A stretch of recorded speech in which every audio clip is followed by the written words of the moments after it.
I'm audible to you? Yes, ma'am. Thank you.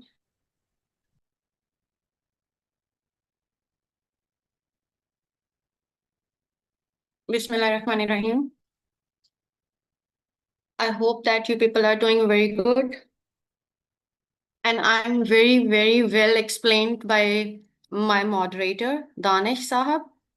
Now, let's start our session. Today, the topic or the title of our webinar is Behavior to Diagnosis, in which we will be evaluating the neurodegeneration, neuropathy, and the neuroinflammation and discussing these three terms in a very detail, but with a few glimpses of the practical experience or the practical knowledge. So, what we will be discovering in the whole webinar, the purpose before commencing this webinar, I would like to elaborate a few things to you people before coming towards the outline. Basically, this webinar will give you a layout or the experimental design for the future researchers in the at the PG levels, means postgraduate levels, at the MPhil or the PhD. I mean, they will be able to execute the laboratory research.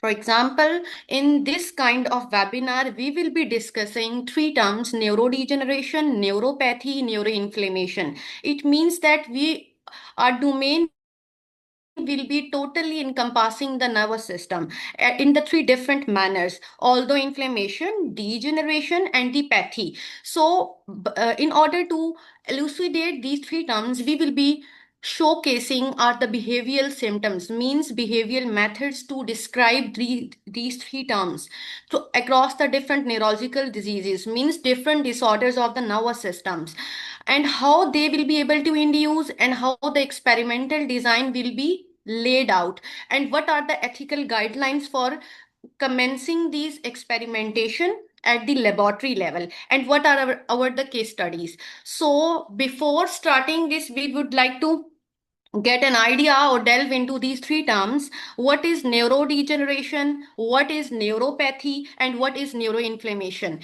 So in order to get an idea, we will be able to describe that when there's a degeneration the neurons, as we all people know that the basic cell or the basic unit of the nervous system is the neurons. And what are the neurons? We know that nerve cells means having three parts: cell body, axon, dendrites. Now our whole nervous system disorders are always surrounding these three parts: regarding degeneration, regarding pathy, regarding inflammation.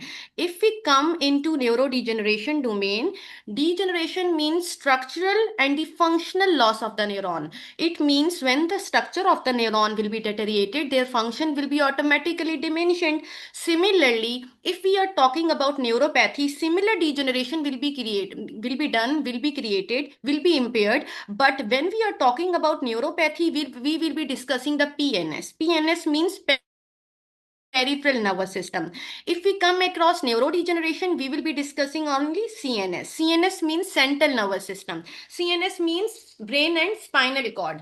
If we are talking about neuroinflammation, it means that we comes into an idea of inflammation, means activation of immune system. Immune system means inflammation will be occurred. Inflammation means inflammatory markers will be produced, will be released. Multiple inflammatory markers will be reproduced like TNF, interleukins, COX2, and etc. So neuroinflammation will be coming into under the umbrella of neuropathy as well as neurodegeneration. But neurodegeneration and the neuropathy are totally opposite to each other, totally different from each other.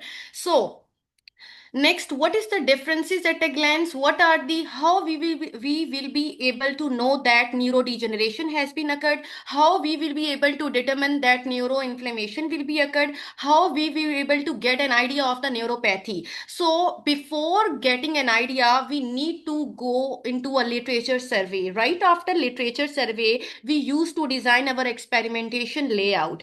In the experimentation layout, we will be able to describe which behavioral methods will be able to describe these three terms at wholly, solely, or at a glance. So behavioural markers का मतलब है कि phenotyping. Phenotyping का मतलब होता है कि what are the characteristics, what are the traits and what are the endophenotypes. Endophenotypes को एलैबोरेट एल्यूसिडेट करने के लिए we will be able to conduct the behavioural methods right after the induction of the diseases to induce different neurological disorders like depression, anxiety, Alzheimer disease, Parkinson's disease, epilepsy.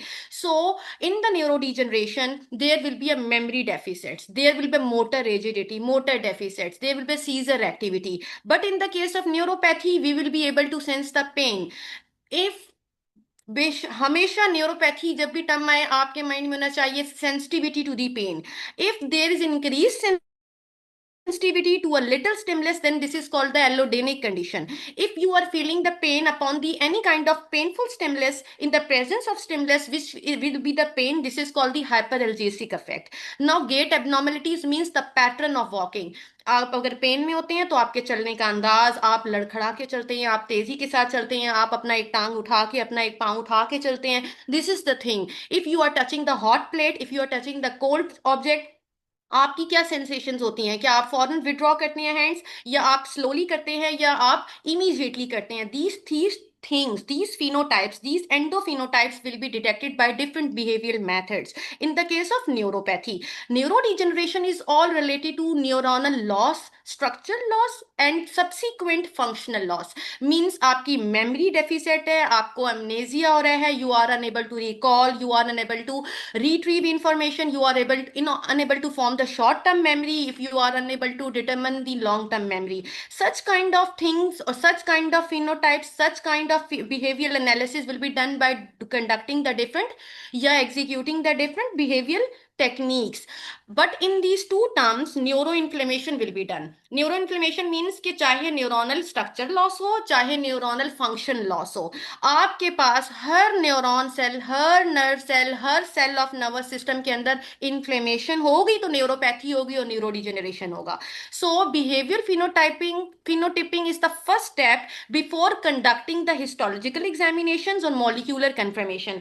इसमें वो ये कहना चाहते हैं कि बिहेवियर मेथड्स करने के बाद हम लोग ब्रेन का टिश्यू लेते हैं या नर्व्स का टिश्यू लेते हैं, चाहे वो पेरिफेरल एरिया में है या वो सेंट्रल एरिया में है. Central area means nervous system के अंदर ब्रेन या स्पाइनल कॉर्ड का कोई टिश्यू लेते हैं या कोई सेल लेते हैं, या हम पेरिफेरल नर्व्स में से मतलब हैंड्स, लेग्स, हेड का एरिया, आईज का, ईयर का, वहां से हम टिश्यूज लेके इंडक्शन के बाद क्या करते हैं, हिस्टोलॉजी देखते हैं. मींस माइक्रोस्कोप के अंदर डिफरेंट टिश्यूज को एग्जामिन करते हैं. ठीक. Apart from that, after that we will be conducting, or simultaneously we will be conducting the different molecular techniques.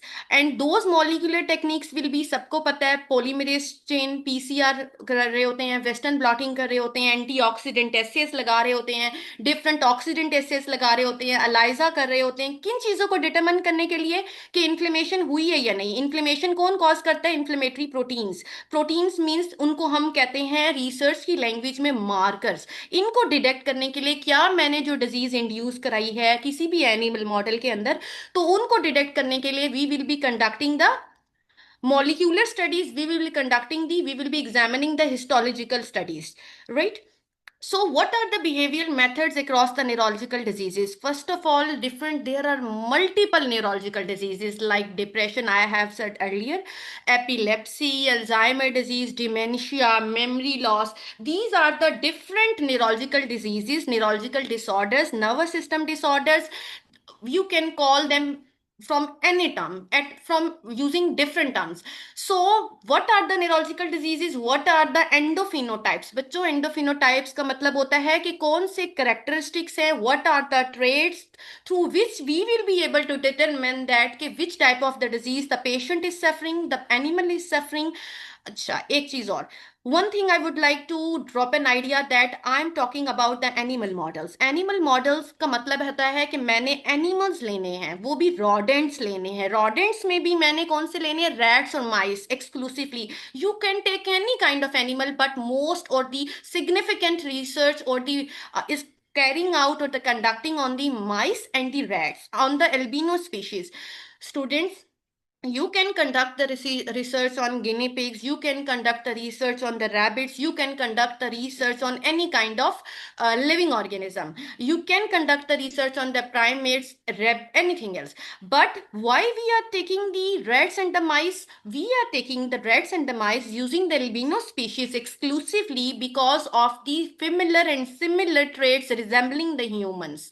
हम जो रिसर्च करते हैं एनिमल स्टडीज के ऊपर, जिनको हम एनिमल मॉडल कहते हैं, कि हमने एनिमल मॉडल लगा रहे हैं, हम कैरी आउट कर रहे हैं, मींस कि हमने इन एनिमल्स को क्या करना है, पहले बीमार करना है, डिजीज इंड्यूस करनी है, फिर अपना ड्रग देना है, कौन सा टेस्ट ड्रग देना है, और उसको वेरीफाई, उसको वैलिडेट करने के लिए हमने स्टैंडर्ड ड्रग लेना होता है जो एफडीए अप्रूव्ड मार्केट में अवेलेबल होता है। मैं आपको केस स्टडीज के थ्रू भी एक्सप्लेन करूंगी। पहले हम आहिस्ता आहिस्ता आगे चलते हैं। एनिमल स्टडीज हम करने जा रहे हैं। अच्छा, अब कौन से एंडोफिनोटाइप्स हैं, इनको हम कहते हैं pre clinical studies. Pre clinical studies are the studies which we are conducting on the animals rather than conducting our research on the humans, which is ethically which is ethically not good, which is not ethically good, which is not in line with the or the in the alignment with the ethical guidelines of the research committee, right? So after the preclinical studies we will be able to carrying out the research into the clinical trials, and after the clinical trials these drugs, these test drugs will be approved by the higher regulatory authorities, and then they will be available to the marketplaces, and we will be administering, we means patient will be administrating those drugs which are available on the market in order to mitigate their diseases which are related to nervous system. हम nervous system के disorders पढ़े हैं, so I am talking about the nervous system diseases, neurological diseases. So अब endophenotypes कौन से होते हैं? वो behavioral techniques, वो behavioral symptoms, वो साइंस, वो कैरेक्टरिस्टिक्स, वो ट्रेड्स जिसके थ्रू हम डिटरमिन करते हैं कि ये बीमारी हो गई है दिमाग की, ये बीमारी नहीं है दिमाग की। अब दिमाग की बीमारियां मैंने आपको बता दी हैं, डिप्रेशन, एंजाइटी, मेमोरी इंपेयरमेंट, आपको भूल जाता है, आपको जर्क्स आ रहे हैं, आपको सीजर्स प्रोड्यूस हो रहे हैं, आपको डिप्रेशन हो रहा है, आप एंशियस हो जाते हैं, these are the nervous system disorders, दिमागी बीमारियां। So endophenotypes are the memory, are the cognition, are the pain sensations, are the seizures, hyper kinetic activity means एक ओवर एक्सप्रेशन ऑफ दी, आपकी बेजा मूवमेंट हो रही है, एक्सेसिव मूवमेंट हो रही है, इनवॉलेंट्री मूवमेंट हो रही है, you are unable to control that type of movement, और when you are below the that margin, this kind of condition or the disease is called the depression. So different parameters को major करते करते हम लोग अपने किसको पहुंचते हैं, टेस्ट ड्रग को एवेलुएट करने के मकाम पे पहुंचते हैं। सो कौन कौन सी behavioural techniques we will be able to conduct to examine, to determine, to evaluate the behavioral phenotypes in case of memory and cognition। अच्छा बच्चों, एक और चीज, what is the difference between the memory and cognition? memory का मतलब होता है the stored information, stored values, stored expression, stored experiences in the hippocampus and cortex। अगर cognition का मतलब होता है परसीव करना, रिकॉल करना, रिटेन करना, दी लैंग्वेज कंट्रोल करना, लिंग्विस्टिक्स पे कंट्रोल करना, लर्निंग करना, रिट्रीव करना किसी स्टोर्ड इंफॉर्मेशन को जो कोड होकर स्टोर हो चुकी है हिप्पोकैम्पस और कॉर्टेक्स में, this will be come under the cognition, these different parameters. So इनको हम डिटरमिन करते हैं। पहला टेस्ट मॉरिस वाटरमेज टेस्ट, दूसरा पैसिव अवॉइडेंस टेस्ट, तीसरा नोवल ऑब्जेक्ट रिकग्निशन, चौथा Y maze test. Multiple test are, इनके अलावा भी multiple test are available to determine the memory and cognition. अच्छा स्टूडेंट्स, इनके अलावा जो टेस्ट आते हैं उनमें हम कौन कौन सी चीजें मेजर करते हैं? बैलेंस बीइंग वॉकिंग टेस्ट भी कर रहे हैं, लाइट डार्क बॉक्स भी कर रहे हैं। अब इनके अंदर डिफरेंट पैरामीटर्स हैं। अब बच्चों सवाल पैदा होता है कि एक ही चीज को चेक करने के लिए डिफरेंट बिहेवियर टेक्निक्स क्यों होती हैं लेबोरेटरी स्केल में, हम जब रिसर्च कर रहे होते हैं एनिमल्स के ऊपर? बच्चों, इनके डिफरेंट सेटअप्स होते हैं। इन डिफरेंट एक बिहेवियर जिसका मॉरिस वाटरमेज टेस्ट है, there is a different setup. And if we are conducting the passive avoidance test, the setup for this test will be totally different from Morris Water maze test. Similarly, novel object recognition, Y maze test, इनके setups different है. Setups का मतलब होता है इनकी construction apparatus की different है. अगर apparatus की construction different है तो इनके parameters measurement के लिए भी different होंगे. Means in the case of Morris Water maze test, I am just giving an example. Otherwise, case studies will be discussed later on in the coming slides.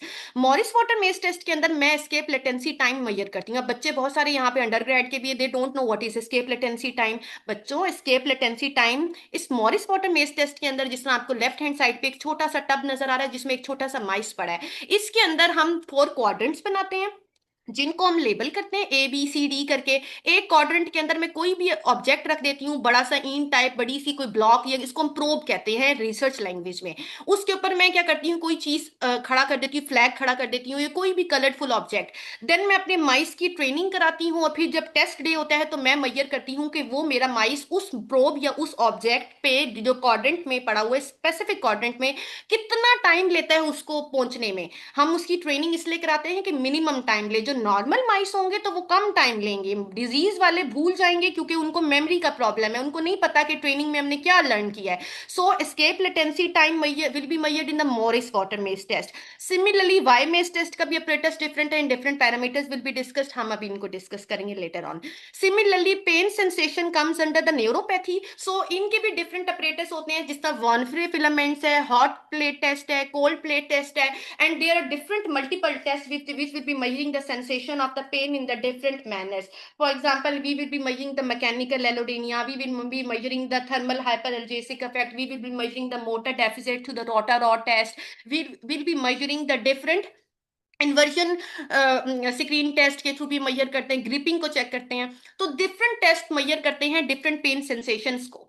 तो similarly अगर हम आगे as we be coming forward, seizure को check करने के लिए different रेसिनी scale होता है. अच्छा स्टूडेंट, मैं आपको साथ ही एक एग्जांपल दिखा देती हूँ. रेसिनी स्केल का मतलब होता है कि एक स्केल है जो कि डिटरमिन करता है कि डिफरेंट पैरामीटर्स कैसे मेजर किए जाते हैं सीजर्स के. हम इसकी ग्रेडिंग करते हैं. अब ग्रेडिंग कैसे करते हैं मैं आपको दिखा देती हूँ. ग्रेडिंग हम इस तरह करते हैं कि हमारे पास एक चार्ट होता है, और उस ये चार्ट इस तरह का होता है जो कि आपको भी शो हो रहा है. सीजर इंटेंसिटी, इसके डिफरेंट स्टेजेस होते हैं, जिस तरह 0, 1, 2, 3 अप टू 7. हर ग्रेड के आगे सीजर की इंटेंसिटी लिखी होती है. उस इंटेंसिटी को कहते हैं, जिस तरह 0 है नो रिस्पॉन्स, हमने अपने ड्रग एनिमल को इंड्यूस कराया कोई ड्रग, उसको हमने एपिलेप्सी की बीमारी लगाई, और फिर हमने चेक किया, उसका बिहेवियर एनालिसिस किया, क्या वो हाइपर एक्टिविटी शो कर रहा है, या वो आराम से बैठा हुआ है मोशनलेस है, क्या वो अपने हेड को नोड कर रहा है, हिला रहा है या नहीं, क्या वो उसका जो फ्रंट लिम्स है वो जर्क शो कर रहे हैं या नहीं, क्या उसकी पूरी बॉडी जर्क शो कर रही है या नहीं, क्या उसकी पूरी बॉडी जर्क शो करने के कंपेनिड बाय वो गिर रही भी है या नहीं, वो गिर रहा है बार बार एक साइड पे या बोथ साइड्स पे, या उल्टा गिर रहा है. तो ये डिफरेंट बिहेवियरल ट्रेट्स को मेजर करते हुए हम इनके स्टेजेस और इनकी ग्रेडिंग करते हैं, और इन ग्रेडिंग की बेसिस पे हम इस तरह का ग्राफ बनाते हैं, जिससे हमें पता चलता है ये सीजर इंटेंसिटी, सीजर फ्रीक्वेंसी के कौन से एनिमल को, किस एनिमल ने कौन सी ग्रेड ज्यादा शो किए हैं, कौन सी फ्रीक्वेंसी ज्यादा शो की है. इस बेसिस पे we will be determine that कि मेरा ट्रीटमेंट ड्रग का इफेक्ट क्या है, इंड्यूसर ड्रग का क्या इफेक्ट है. For example, if this is the graph, there are the different bars showing in this graph. आप देखें, सेलाइन को सर्कुलर पार्ट शो कर रहा है, पीटीजी इंड्यूसर है, ये वो इंड्यूसर है. कहने का मतलब, अगर हम सिंपल लैंग्वेज में बात करें, क्योंकि यहाँ पे बहुत सारे बच्चे अंडर ग्रेड के हैं, पीटीजी एक हमारे पास ड्रग है. डोंट कम इनटू दिस के पीटीजी क्या है, बस आप ये देखें, ये एक ऐसा ड्रग है, ये ऐसा मेडिसिन है, एक ऐसा पाउडर है जिसने मेरे एनिमल को बीमार करना है और बीमार करके एपिलेप्सी करवानी है. तो ये वो करेगा. अब एक जो नीचे लिखा है कार्वियोल है, ये कार्वियोल 10 mg देंगे, ये ट्रीटमेंट है. अब पहले 3 ग्रुप्स को देख लें. आप इस ग्राफ में देखें, ये जो सर्कुलर है सबसे बेस लाइन पे है, पीटीजी उसके ऊपर है, ये जो स्केल शेप में है. कार्वियोल 10 mg जो है, वो जो ट्राइंगल है वो नीचे है. इट मीन्स दैट पीटीजी ज्यादा सीजर फ्रीक्वेंसी शो कर रहा है scared region. It means that inducer ने इंडक्शन करा दी किसकी, एपिलेप्सी की. It means that my animal will be showing the jerks through different grades, through different stages.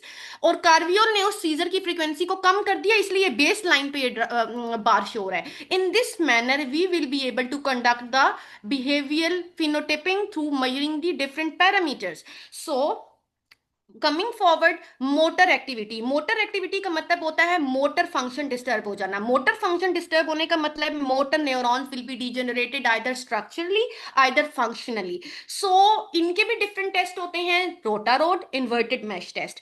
अब दिस इज द अपरेटस, इसका सेटअप इस तरह है कि हाँ, we will be placing the mice on this rod and the we will be moving this rod. Mice will be able to grip this rod through its limbs, उसके four limbs, hind limbs से। अब जितनी अच्छी gripping होगी इसका मतलब होता है मोटर फंक्शनिंग अच्छी है, motor neurons are working functionally properly. अगर माइस मेरा गिर गया, इसको कहते हैं escape लेटेंसी टू फॉल। अब लेटेंसी टू फॉल का मतलब होता है द मोमेंट जब वो गिरा, तो ये जो मोमेंट, ये वो टाइमर जो मैंने स्टॉप वॉच पे लगाया होता है, जिस मोमेंट पे गिरता है उसको कहते हैं लेटेंसी टू फॉल। उस टाइम को मेजर करते हैं डिफरेंट ग्रुप्स, डिफरेंट ट्रीटमेंट के अंदर भी, इंड्यूस करा के भी, नॉर्मल ग्रुप के भी अंदर। तो इस तरह जितना कम टाइम लेगा गिरने में, तो इसका मतलब होता है इसकी मोटर फंक्शनिंग वर्किंग में नहीं है। अगर टाइम नहीं लेगा, ज्यादा टाइम लेगा फॉलिंग में, या वो स्टिक रहेगा to that rod, it means that उसके अंदर इंडक्शन कराई थी, तो ट्रीटमेंट ड्रग देके उसकी मोटर डेफिसिट एक्टिविटी को मिटिगेट कर दिया। So in this way we will be able to conducting the motor deficit evaluation. So right after that, we will be conducting the OFT, open field test, EPM, elevated plus maze test, light dog box for the different psychiatric symptoms, signs or phenotypes. For example, these are the different setups and the different parameters will be measured for the different kind of the neurological disorders. So this is the next slide, and this is showing the tail suspension test. Tail suspension test is used for tail suspending behavior. Evaluating the tail suspending behavior means passive movement को measure करने के लिए, और किस disease के लिए? Depression. In this case, depression, जो depressed animal ma'am होगा, depressed ma'am sorry animal for the will be disturbance. conduct. Yes, ma'am yes, please. Sorry for the disturbance. अच्छा, ऑल पार्टिसिपेंट्स यहाँ पर कुछ पार्टिसिपेंट है जो इनके कैमरास ऑन है और माइक्रोफोन भी ऑन है, तो प्लीज काइंडली अपने कैमरास जो है वो ऑफ रखें। Thank you. So in this case, in this behavioral test, tail suspension test, we will be measuring the immobility time. We will be measuring the passive movement. कहने का मतलब in simple language कि हमने अपने animal को suspend करना है, लटकाना है थ्रू द टेल। तो एनिमल मूवमेंट शो करेगा। एनिमल अगर मूवमेंट शो कर रहा है, it means that it is active means that it is not depressed. अगर with the passage of time animal will be stop showing the movement, it means immobility show करेगा, immobile हो जाएगा। तो हमें पता चल जाएगा कि एनिमल डिप्रेस्ड है, उसको कोई फर्क नहीं पड़ रहा, उसको कोई सेंसेशंस नहीं हो रही, उसको कोई प्रॉब्लम नहीं हो रही, कोई फियर, एंजाइटी, डिप्रेशन। तो कहने का मतलब the parameter measuring through the tail suspension test will be the immobility time, the time taken by the animal to stop showing movement। तो जितना ज्यादा टाइम जल्दी लेगा मूवमेंट स्टॉप करने में, तो it means that the disease of the depression has been induced in that animal. if that induced animal will be administering or the injecting the any kind of drug through any kind of route of administration, either IP, either oral dose, any kind of, depending upon the type of test drug, हमें पता चलेगा कि total immobility time को major करेंगे in the different groups. अभी मैं आपको experimental layout बताऊंगी तो ज्यादा क्लियर हो जाएगा। अभी just we are discussing the behaviour phenotypes. हम बिहेवियर को देखकर कैसे डिटरमिन कहते हैं कि ये एनिमल डिप्रेस्ड है, एंजाइटी का है, एपिलेप्सी का है। और सबसे बड़े मजे की बात, एनिमल मॉडल डेवलप करने का मतलब होता है कि नॉर्मल एनिमल स्पीशी को लाकर उसको इंड्यूस कराना बीमारी, नर्वस सिस्टम की और कोई भी बीमारी, एंड देन इंड्यूसर भी ऐसा जो स्पेसिफिक हो to that disease after the literature survey, and then उसके बिहेवियर ट्रेट्स को मेजर करना मॉडल डेवलप करने के बाद, एंड देन अपनी टेस्ट ड्रग देकर उसको मेजर कर फिर उसका बिहेवियर एवेलुएट करना, एंड देन उसकी मॉलिक्यूलर स्टडीज करनी एट द टिश्यू स्केल और at the molecular level, at the cellular level. So this is the tail suspension test and the Wonfrey test. Wonfrey test is basically students used for the neuropathy determination। कहने का मतलब है students, इसके अंदर हम mechanical एलोडीनिया का parameter major करते हैं। मैकेनिकल एलोडीनिया का मतलब होता है, एलोडीनिया क्या था? एलोडीनिया मींस पेन की सेंसेशंस फ्रॉम द स्टिमुलस, जो कि क्या कहते हैं, increased pain sensation from the stimulus, जो कि पेन इंड्यूस नहीं करा रहा। पेन लेस, अगर मैं टच भी करूँ ना, सिंपल टच भी करूँ, तब भी एनिमल को फील होगा पेन। तो this kind of condition is called the allodynic condition. अगर मैं उसको नीडल प्रिक कर रही हूँ तब तो पेन उसको दे रही हूँ, तो इट मीन्स दैट तब वो अगर अपने आप को हिलाता है, पाँव पीछे करता है, या कोई इंसान ले लें, तो वो जो एक्सप्रेशन या सेंसेशन पेन की होगी from the painful stimulus, this is called the hyperalgesic effect. So students, von Frey test में हम ये करते हैं, this is the setup, if this is showing on the right side of that this slide. Animal को place करेंगे अंदर, फिर मैं पिकअप करूंगी डिफरेंट फिलामेंट्स, 20 फिलामेंट्स का सेट होता है। It is different for rats and it is quite different from for mice, albino species के लिए। और इस फिलामेंट के ऊपर डिफरेंट फोर्सेस इन ग्राम्स लिखे होते हैं। तो मैं जिस जिस फोर्स का, for example .1, .2, .3 in descending order, in filaments को वन बाय वन करके टच करती हूँ उसके हाइंड पॉ के ऊपर, जिस जगह मैंने इंड्यूस कराई है डिजीज, कौन सी, पेन इंड्यूस कराया है। अगर वो राइट साइड है तो it will be right hand paw, if it is on the left then it will be the left hand paw. तो right hand paw mostly literature में रिपोर्टेड होता है, तो then we will be conducting, या हम जो conduct कर रहे होते हैं रिसर्च या पेन इंडक्शन कराते हैं राइट हैंड पॉ पे। अब इंडक्शन को छोड़ें, वी आर डिस्कसिंग कि हम इसको मैयर कैसे करते हैं। मैं एक फिलामेंट लेके इसको इस सेपरेटस के अंदर रखती हूँ और उसके राइट हैंड पॉ पे from inside, from inner side, bottom side prick करती हूँ, उसको टच करती हूँ उसके उस हाइंड पॉ पे जहां पे इंडक्शन कराई है। माइस फौरन अपना पाँव विड्रॉ करता है, विड्रॉ मीन्स पीछे करता है। तो ये जो विड्रॉल टाइम है इसको कहते हैं थ्रेशोल्ड। जिस थ्रेशोल्ड पे वो अपना, जिस फिलामेंट के टच करने से अपना पाँव विड्रॉ करता है, जिसको कहते हैं विड्रॉल इफेक्ट, हाइंड पॉ withdraw, threshold for withdrawal of the hind पॉ। तो उस पोटेंशियल को मेजर कर लेते हैं, उस वेट, उस फिलामेंट के जो अंदर फोर्स इन ग्राम्स लिखा होता है उसको मेजर कर लेते हैं, जिसकी वजह से हमें डिटरमिन होता है कि इन, अगर ये लेस फोर्स पे, आई मीन .1 ग्राम्स के फिलामेंट पे अपना पाँव विड्रॉ करता है, कुछ करेंगे .2 पे इन द सेंडिंग ऑर्डर, छोटे से बड़ा इंक्रीजिंग वैल्यू, जितनी कम वैल्यू होगी तो उतनी सेंसेशंस पेन की ज्यादा होंगी। And when there are more sensation of pain it means that this is allodynic effect. अगर वैल्यू ज्यादा होती जाएगी और पेन सेंसेशंस कम होंगी, विड्रॉल इफेक्ट कम होगा, थ्रेशोल्ड कम होगा, हाइपरएल्जेसिक effect. In this way, we will be examining the different groups through this Wonfre test using the different filaments having the different values which are labeled on that particular filament in the force weight, I mean in grams. So, अच्छा students, ये जो different diseases होती हैं, जिस तरह neuro degeneration के लिए Alzheimer है, पार्किंसंस है, एपिलेप्सी है, मेमोरी इंपेयरमेंट है, so these different different diseases जिनकी हमने बिहेवियल फिनोटाइप्स, जिसको एंडोफिनोटाइप्स को डिस्कस किया है थ्रू डिफरेंट बिहेवियल टेस्ट, चाहे वो वाई मेज है, मॉरिस वाटर मेज टेस्ट है, टेल सस्पेंशन टेस्ट है, रोटर और टेस्ट है, different types of test we have discussed earlier. So इनको डिटरमिन करने के लिए सबसे पहले we have to induce the disease in a particular animal, either mice or the rat, in order to induce the disease, कौन सी different diseases. Now there are the different inducers, I mean to say that every inducer is specific to specific disease. For example, there's a very big or the long range of the inducers which are causing the Alzheimer disease in the animals, as reported in the literature. After doing or after surveying the literature studies, we will be able to determine that which type of inducer is causing the Alzheimer disease. For example, STZ, streptozotocin. Second one is aluminium trichloride. Now, students, my question to you is that कि how the STZ, these are the chemicals. अच्छा students, सबसे पहले model develop करने के लिए आपने ये भी डिटरमाइन करना होता है कि अगर इंड्यूसर फाइंड आउट कर लिया है तो उसको किस रूट ऑफ एडमिनिस्ट्रेशन के थ्रू आपने इंड्यूस करवा एडमिनिस्टर कराना है, so that particular disease, for example in case और इन आर केस अल्जाइमर को इंड्यूस कराना है तो हम एसटीजी देंगे। अब एसटीजी को किस रूट से देंगे in order to develop the memory impairment, dementia और the Alzheimer, we will be administering through the intracerebroventricular ICV route. ICV route का मतलब होता है डायरेक्ट उसको ऑपरेटस के अंदर इनक्लोज करके उसके हेड स्कल वाली साइड से 90 डिग्री पे क्या करना है, इंजेक्ट करना है अपना इंड्यूसर ड्रग, जो कि एसटीजी एट द रिक्वायर्ड और स्पेसिफिक डोज। सो वजह ये है, इसलिए देना है क्योंकि मेमोरी इंपेयरमेंट का ताल्लुक नर्वस सिस्टम मतलब ब्रेन स्पाइनल कॉर्ड से है। As we all people know that brain has the triple B, blood brain barrier. अब तमाम इंड्यूसर्स, तमाम drugs, they are not able to cross the triple B. अगर वो क्रॉस ही नहीं कर रही ट्रिपल बी को, then how will be it possible कि वो क्या करेंगी, इंडक्शन या इंड्यूस कराएंगी या न्यूरॉन को डेटरिएट करेंगी, स्ट्रक्चरल आइदर स्ट्रक्चरली और आइदर फंक्शनली।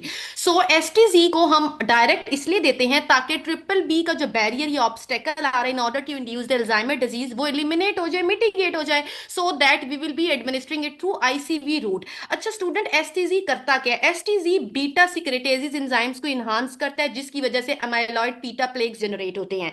सेकेंडली, ये टॉप प्रोटीन की हाइपर फॉस्फोरिलेशन कराता है।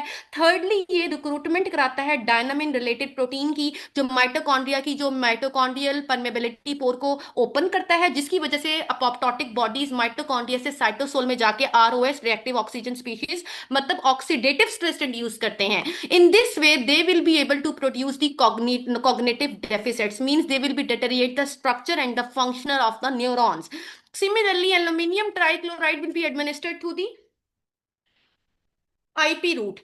Aluminium trichloride will be able to cross the triple B in order to induce the cognitive deficit, cognitive impairment, so that हम इसको IP route से देते हैं. There is no problem कि हम उसको IP से दें और वो ट्रिपल बी को क्रॉस ना करे. और similar mechanism will be carried out as just like the STZ. So next step will be Parkinson's disease. We people know that Parkinson's is the related to the accumulation or the abnormal clumps of synuclein protein and the top Lewy bodies. तो लीवी body, अब इसमें ये होता है Parkinson's disease में दो तरह के इंड्यूसर्स होते हैं. एक 6-OHDA होता है, ये सिंथेटिक कंपाउंड है. Second one is the MPTP. Student, wholly solely in a nutshell, both synthetic chemicals are administered through the IP route, and after the administration of the IP route or the intrastriatal or nigra, substantia nigra में या striatum के अंदर हम इसको inject करें तो वो दोनों रूट ऑफ एडमिनिस्ट्रेशन से इन्होंने एबनॉर्मल क्लम्प्स बनाने हैं साइन न्यूक्लियन के. Students, this I am discussing the induction of the diseases through different route of administration in the same animals. So, similarly, if we go further, epilepsy. If you are talking about epilepsy, there are two type of inducers, pilocarpine and the PTZ. PTZ is the pentylene tetrazole. Pilocarpine, we all people know that pilocarpine is a drug, and what type of drug pilocarpine is it is a parasympathomimetic drug. So students, these two drugs will be causing the hyperactivation or hyper expression or the overactivation of the two type of receptors, which is the NMDA receptor, AMPA receptor, which are related to the excitatory neurotransmitters. It means that they will causing the overexcitation or the hyperactivity, which is related to jerk like or seizure activity in the case of epilepsy. So if we are talking about the memory impairment means that we have to impair the memory. We will be causing the cognitive deficit. We will be causing the memory deficit. We will be causing the delay, or that is retarding the memory retrieval capacity. So in this case, our inducers will be D-galactose or scopolamine. Students, these two drugs, these two compounds, D-galactose and that is scopolamine, will be causing the memory impairment in the animals. अच्छा, route of administration इनका oral भी हो सकता है, subcutaneous भी हो सकता है. मतलब सबक्यूटेनियसली स्किन के अंदर भी दे सकते हैं, आईपी इंट्रापेरिटोनियम कैविटी में भी दे सकते हैं, एंड हम उसको ओरली ओरल माउथ के थ्रू पर ओस के थ्रू भी दे सकते हैं. करना इन्होंने क्या है, अगेन इन्होंने रिएक्टिव ऑक्सीजन स्पीशीज की कंसेंट्रेशन लेवल को इंक्रीज करना है. कहाँ? हिप्पोकैम्पस में, कॉर्टेक्स में, ब्रेन के इन दो रीजन्स के अंदर. एंड एलटीपी को इनहिबिट करेंगे, एक्विजिशन फेज को डिक्रीज करेंगे, एलटीपी लॉन्ग टर्म पोटेंशिएशन को डिक्रीज करेंगे. कहने का मतलब मेमोरी रिट्रीवल कैपेसिटी को डिमिनिश करेंगे, इंड्यूस करवाएंगे. So these chemicals, different inducers, different induction pathways, different pathophysiology, different inflammatory markers, but causing the same disease, and they will be evaluated through same parameters through different behaviour setups. ठीक है. अब neuropathy की बात करें तो इसमें different chemicals हैं, like STG है, क्रोनिक. अब हमने क्रोनिक कंस्ट्रिक्शन इंजरी का मतलब होता है हमने शियाटिक नर्व को लूजली लाइगेट करना है. लाइगेट का मतलब होता है हमने उसको कॉन्स्ट्रिक्ट करना है थ्रू स्यूचर्स, धागा, जिसको इन सिंपल वर्ड कहते हैं, धागे या किसी वायर के थ्रू उसको हमने उसके नर्व के इर्द गिर्द लाइगेट करना है. अब तीसरा कीमोथेरेपी. कीमोथेरेपी का मतलब होता है हमने कैंसर, एंटी कैंसरस ड्रग्स को या कैंसर कॉजिंग ड्रग्स को क्या करना है, इंड्यूस, उसके थ्रू हमने पेरिफेरल न्यूरोपैथी को इंड्यूस कराना है. कहने का मतलब पेरिफेरल नर्व्स के अंदर पेन कॉज कराना है through cancer causing agents, oncogenesis कराना है पैक्लिटेक्सेल के थ्रू या विनक्रिस्टिन्स के थ्रू. करना इन्होंने वही कुछ है, न्यूरोपैथी कॉज करनी है, पेन का sending pathway, central sensitization, peripheral sensitization को इनहांस करना है through different pathological pathways. Carrageenan again peripheral oedema cause करेगा। कहने का मतलब है, मैं इसको अब राइट हैंड पाव की बात कर रही हूँ। माइस है ना, माइस के फोर लिम्स भी हैं, हाइंड लिम्स भी हैं, उसके फोर पास भी हैं, हाइंड पॉज भी हैं।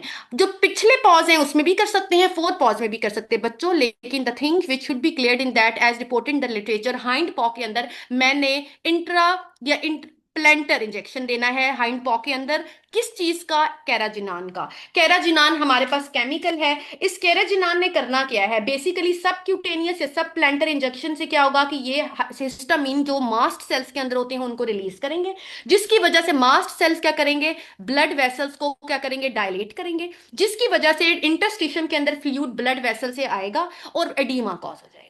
ठीक है। इस एडीमा कॉज होने से इंफ्लेमेटरी मीडिएटर्स रिलीज होंगे। वो क्या करेंगे?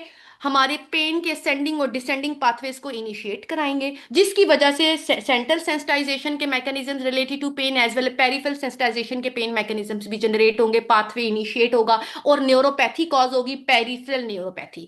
तो in this way and similarly हम स्पाइनल नर्व को लाइगेट करेंगे, लॉग जोन को इंड्यूस कराएंगे। हाई फाई डाइट बच्चों, सबसे सिंपलेस्ट कि आप ऐसा फूड देने लग जाए एनिमल्स को जिसके अंदर ट्राइग्लिसराइड्स का कंटेंट ज्यादा है, फ्री फैटी एसिड्स का कंटेंट ज्यादा है, and it is full some with the PUFA. PUFA means poly unsaturated fatty acids. ऐसी चीजें, फैटी चीजें खिलाएंगे जिसकी वजह से वो वेट गेन करेगा एंड उबीज होगा। उबीज होने से क्या होगा?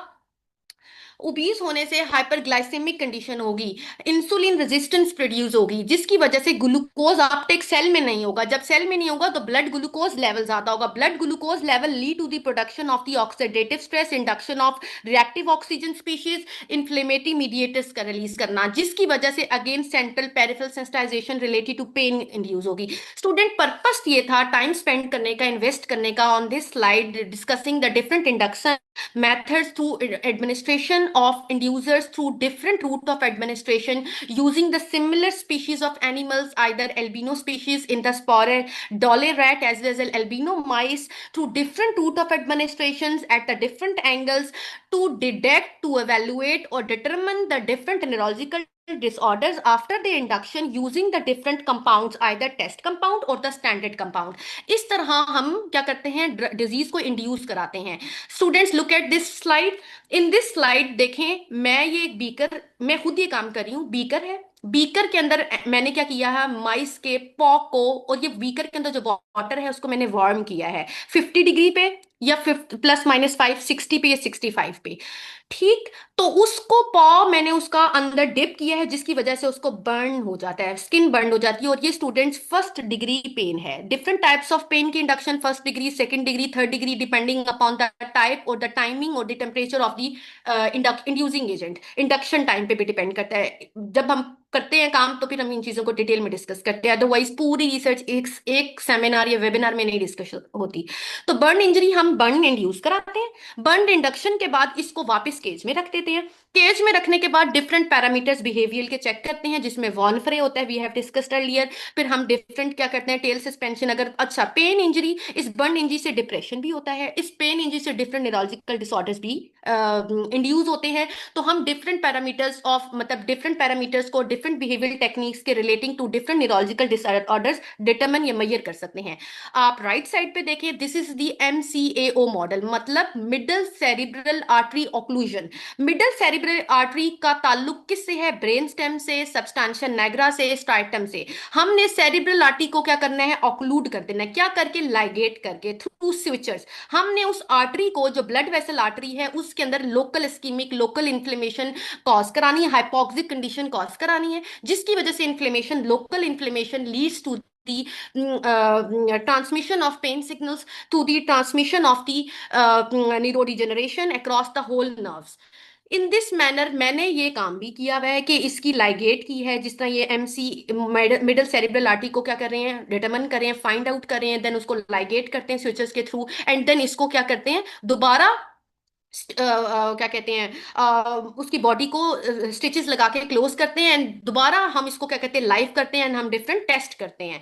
तो in this manner we are causing the stroke, we are inducing the burn, we are inducing the neuropathy, we are inducing the neurodegenerative diseases. Students, ये थोड़ा सा डिफरेंट है, PCO से ताल्लुक है, although it is not related to neurodegenerative diseases, but I would कि मैं आप लोगों को एक दफा दिखा दूं, PCOs भी हम कॉज करा सकते हैं। ये जो कहते हैं ना जनाना बीमारी, polycystic ovary syndrome, reproductive disorder, ये भी हम कॉज कराते हैं फीमेल माइस के अंदर लेट्रोजोल के थ्रू। और फिर हम क्या करते हैं, डिफरेंट विजाइनल समेर को लेके डिटेक्ट करते हैं कि क्या उसके अंदर हार्मोन्स का लेवल कम है या ज्यादा है। जिस तरह एंड्रोजन्स इसमें ज्यादा हो जाते हैं तो determine the level concentration of the androgens to different behave. इसमें हम लोग क्या करते हैं, सीरम डिटेक्शन या हम फ्लूइड डिटर्मिनेशन के थ्रू इन्फ्लेमेटरी मार्कर्स को और हार्मोन्स लेवल्स को थ्रू डिफरेंट वैक्यूटेनर्स के थ्रू डिटरमाइन करते हैं। विजाइनल स्मेयर को फ्लूइड विजाइना भी हो सकता है, सीरम में भी हम मार्कर्स को चेक कर सकते हैं। तो इस तरह हम ये चेक करते हैं क्या पीसीओज इंड्यूस हो गया है, या कोई ड्रग हम इसको मिटिगेट करने के लिए दे रहे हैं तो क्या ये ड्रग इसको इसके एंड्रोजन्स एंड्रोजन्स की कंसंट्रेशन हार्मोन्स के लेवल्स जो मैंने इंड्यूस कराए लेट्रोजोल के थ्रू वो कम हुए हैं या ज्यादा हुए हैं या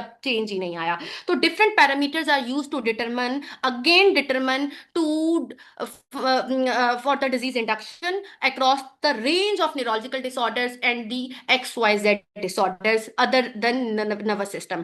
Students, अब जिस तरह STZ इस तरह इंड्यूस, जिसको मैंने कहा कि इंट्रासेरिब्रल ICV के थ्रू देते हैं, इस तरह एक सेटअप होता है और रैट के माइस को इसके अंदर हम फिक्स करते हैं, ऊपर से नीडल डायरेक्ट इसकी स्कल को क्रॉस सेरिब्रम मतलब क्रेनियम को क्रॉस करते हुए डायरेक्ट जाती है। क्यों STZ ट्रिपल बी को क्रॉस नहीं करती अगर मेमोरी इंपेयरमेंट या अल्जाइमर इंड्यूस कराना है? इसकी वजह से इसको ऐसे देते हैं। न्यूरोपैथी करवा सकते हैं आईपी देके, लेकिन मेमोरी इंपेयर नहीं करा सकते। अब देखें अगेन इंड्यूसिंग एजेंट की भी खसूसियात, कैरेक्टरिस्टिक्स एंड प्रॉपर्टीज को we need to determine and we need to find out. अब अगला राइट साइड पे देखें, एथेनॉल कंटेनिंग दिस MC903। बच्चों ये विटामिन डी का सिंथेटिक विटामिन डी एनालॉग है। हम एथेनॉल व्हीकल यूज करके इसको डिप करते हैं और इससे क्या करते हैं, हम इसको डायरेक्ट स्किन को शेव करके माइस या रैट के जिस तरह आपको नजर आ रहा है, हम क्या करते हैं इसकी स्किन को हेयर्स रिमूव करके उस सोल्यूशन को इसके ऊपर अप्लाई करते हैं। उस सोल्यूशन इतना ये वॉयलेंट होता है, इतना इन्फ्लेमेटरी होता है कि वो इन्फ्लेमेशन कॉज, अरिदीमा कॉज करता है, रैश कॉज कराता है, स्किन के अंदर लेजन्स कॉज कराता है। तो उसको भी डिटरमिन भी हम करते हैं थ्रू डिफरेंट टिश्यूज लेकर कि क्या ये एक तो विजिबल भी होता है और सेकेंडली क्या करते हैं टिश्यूज में इन्फ्लेमेटरी मार्कर्स भी चेक करते हैं या सीरम में भी चेक करते हैं। इन this way we are inducing the different diseases in the different animals. Now students, this slide came to know कि आपने अपना डिजाइन क्या रखना है एक्सपेरिमेंट का, रिसर्च का, चाहे वो एमफिल स्टूडेंट्स कर रहे हैं, चाहे वो PhD के हैं, चाहे वो पोस्ट डॉक के हैं। एक्सपेरिमेंट डिजाइन सब स्टूडेंट्स मतलब सब मॉडल्स का, सब डिजीजेस का सेम होता है। भला कैसे? एक नेव होता है जिसको कंट्रोल ग्रुप कहते हैं। Naive control group is that type of group जिसके अंदर हम सिर्फ क्या करते हैं, बेसलाइन पैरामीटर्स चेक करते हैं। बेसलाइन का मतलब होता है वो ग्रुप, अब फॉर एग्जांपल 20 एनिमल्स हैं तो 5 हम क्या करते हैं 5 ग्रुप्स बना लेते हैं और 4 एनिमल्स एक में कर लेते हैं। फॉर एग्जाम्पल वैसे 5 रखने चाहिए मिनिमम, लेकिन स्टूडेंट एक ग्रुप ऐसा रखते हैं जिसको हम ना डिजीज इंड्यूस कराते हैं ना हम ड्रग एडमिनिस्टर कराते हैं, ठीक, उसको बेसलाइन के लिए कंपैरिजन के लिए रख लेते हैं। दूसरा हम व्हीकल कंट्रोल रखते हैं जिसको हम नॉर्मल सलाइन एडमिनिस्टर कराते हैं, या ऐसा ग्रुप जिसके अंदर हम सर्जरी नहीं करते उसको शैम ग्रुप कहते हैं।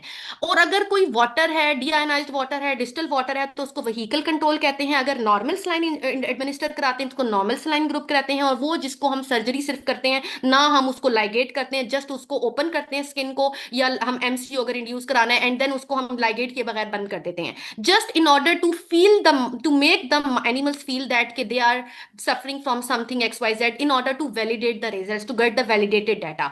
तीसरा ग्रुप डिजीज का होता है जिसको हमेशा नेगेटिव कंट्रोल, डिफरेंट आर्टिकल्स भरे पड़े हैं, हम उसको कहते हैं negative control. Negative control is that type of group जिसके अंदर हमने ड्रग को एडमिनिस्टर करके, चाहे वो सिंथेटिक है चाहे वो नेचुरल है, लेकिन हमने क्या करना है, सिंपल डिजीज बीमारी लगानी है उस ग्रुप को किसी भी इंड्यूसर के थ्रू, जो वी हैव डिस्कस्ड अर्लियर। चौथा ग्रुप होता है डिपॉजिटिव कंट्रोल। हमने इसको क्या करना है, इंड्यूस करा के एनिमल को डिजीज, हमने स्टैंडर्ड ड्रग देनी है, FDA अप्रूव्ड मार्केट में अवेलेबल है।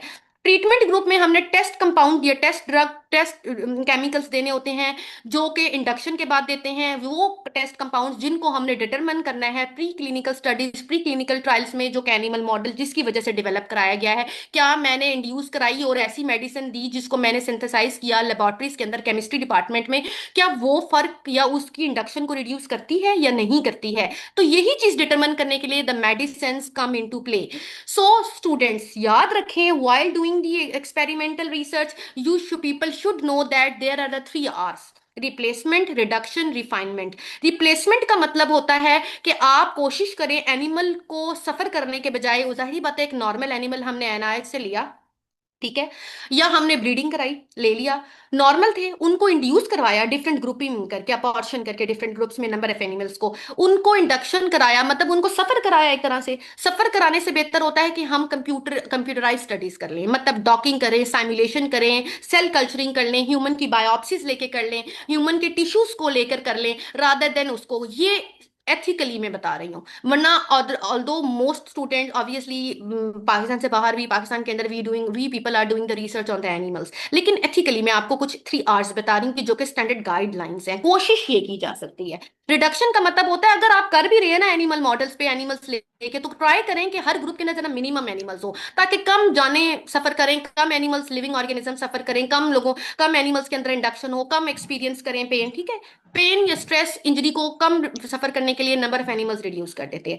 तीसरी बात, रिफाइनमेंट। रिफाइनमेंट का मतलब ये होता है कि हमने क्या करना है, कोशिश ये करनी है कि हमने अगर एनिमल को क्या करना है कि लिए भी हैं, तो कोशिश ये करें कि उनकी पेन सफरिंग को रिड्यूस किया जाए, कुछ ऐसे प्रोसीजर्स को इनकलकेट किया जाए, कुछ ऐसी रिसोर्सेज को इंडल्ज किया जाए अपनी स्टडी के अंदर कि उनको पेन की सफरिंग कम हो सके। So these 3 hours should be included, should be making the part and parcel of our research studies for the carrying out the experimentation at the lab scale, for MPhil research or the PhD research or the postdoc studies, ठीक है। अब बच्चों case study को थोड़ा सा discuss कर लेते हैं। This is the last part of our session. Neuroinflammation, Alzheimer disease cross करानी है, ठीक है, मेमोरी इंपेयरमेंट करानी है, उसके अंदर न्यूरो इन्फ्लेमेशन तो न्यूरोपैथी में भी होती है, डिजेनरेशन में भी होती है। मैंने कंपाउंड लिया है एलपीएस, लाइपोपोलीसेक्राइड। ये basically pathogen associated molecular pattern के तौर पे एक्ट करता है, जो pattern recognition receptors toll like 4 receptors के ऊपर जाके एक्ट करता है, जिसकी वजह से इन डाउनस्ट्रीम सिग्नल ट्रांसडक्शन पाथवे एक सेल के अंदर इंड्यूस होते हैं। कौन सा सेल? न्यूरॉन्स। कौन सा सेल? Nerve cell. कौन सा सिस्टम? Nervous system. डिजीज कौन सी? Neurological disorder. कौन सी? अल्जाइमर, मतलब मेमोरी इंपेयरमेंट, मतलब डिमेंशिया, ठीक, मतलब कॉग्निशन डेफिसिट। तो इस इंड्यूसर ने डिजीज कॉज करा दी, इंडक्शन करा दी। कैसे कराई? रूट ऑफ एडमिनिस्ट्रेशन क्या था? हम उसको सिस्टमेटिकली दे सकते हैं, या हम उसको क्या आईपी भी दे सकते हैं, इंट्रासेरिब्रली भी दे सकते हैं, कहने का मतलब आईसीवी के थ्रू डायरेक्ट भी करवा सकते हैं।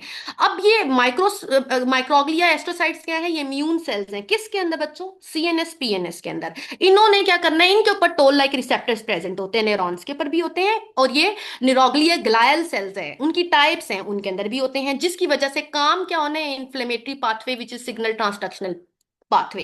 सो क्या होगा, हम उसको इंडक्शन कराने के बाद क्या करेंगे? रीड आउट का मतलब होता है हम उनके मार्कर्स को चेक करेंगे, बिहेवियल एक्सपेरिमेंटेशन, बिहेवियल टेक्निक्स के बाद। अब मेमोरी इंपेयरमेंट था तो कौन कौन सी होंगी? वही Morris water maze test, Y maze test, open field test, anxiety भी अगर चेक करनी है, एचपी एक्सिस की एक्टिविटी चेक करनी है, ईपीएम को चेक कर लेंगे, ये novel object recognition, passive avoidance test, balance being walking test. इन सब टेस्ट को दे, these all tests will be come into play in order to determine the endophenotypic related to the memory impairment।